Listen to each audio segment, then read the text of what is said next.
Hey everyone, Jim here from Video Entertainment. After uploading my first training video last week, we had such a great response from so many of you, I thought it'd be fun to work on an actual client project today. The client wants a sequence of Get Down On It by Kool & the Gang. They want drums, bass, synth, and horns in the sequence. I've already imported the raw Midi file into Logic, so let's listen.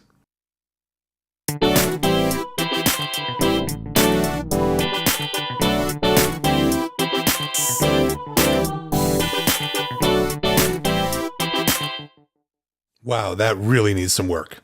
So let's start by removing all the automation and muting all the tracks except for the drums. Next, we need to remove the existing FX plugins and replace the drum synth with a much better drum plugin. For most of my projects, I use Drum Kit Designer with the multi-output option. Using the multi-output option allows you to create individual tracks for the drums, giving you more control over your drum mix. I'm loading in one of my modified kits, but Logic has some great presets to choose from. Now I want to separate drum tracks on multiple faders. Clicking the plus symbol at the bottom of the fader gets that done. For this sequence, 5 total tracks should work. Kick, snare, toms, and hats are pre-labeled, but we need to label that first track cymbals.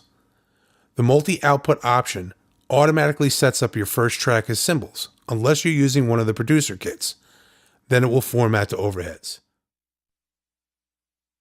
Now that we have the tracks separated, let's listen.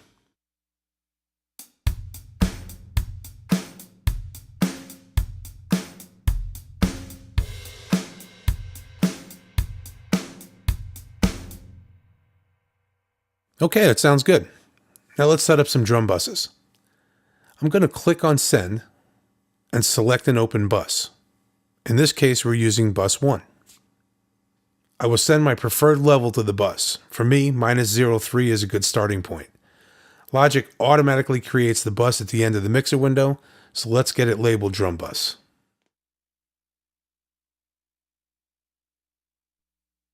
Next, I need to add a compressor to the bus. It will help thicken those drums later on in the mix. Clicking on the audio effects box, I'm going to select a compressor from the list. I'm using a drum compressor preset I created, but Logic has some great presets to start with. Next, let's pull the bus fader to 0 and then visually look at what the compressor is doing. My goal is to have the needle bouncing around the -5 dB area, so I need to make the necessary adjustments to get it there.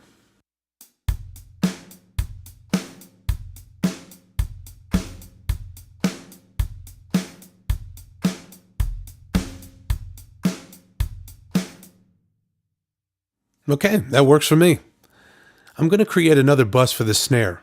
I'm going to want to add some reverb on it later in the mix, so setting it up now just makes sense. So let's click on the Send. In this case, we're going to use bus 2. And then we need to adjust that send level. I'm still going to use -03. Next, let's insert a stereo reverb onto the bus. I'm using a drum chamber preset from Logic, but you can choose whatever you want.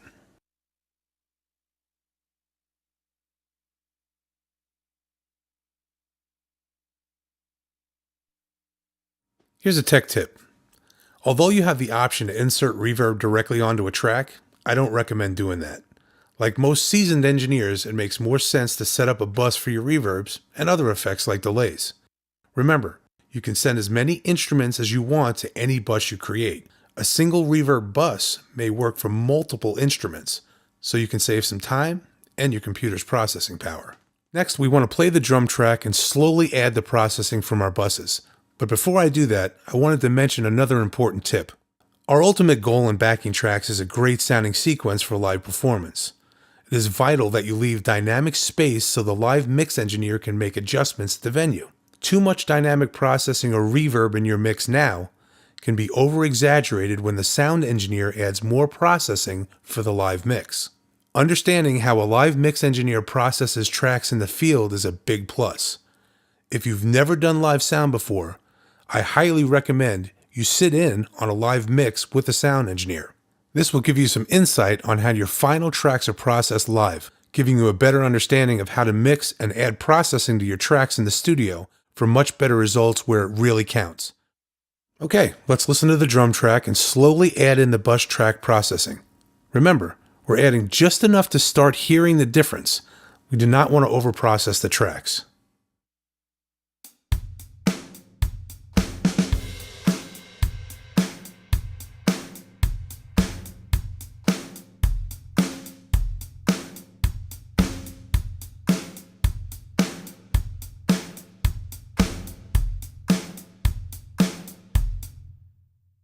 Okay, that's a great starting point for the drum track. That's all for this video, but check out the next video for more tips and tricks as we fix more instrument tracks and get this project completed. Thanks for joining me today, and as always, we appreciate your support. Thanks for watching.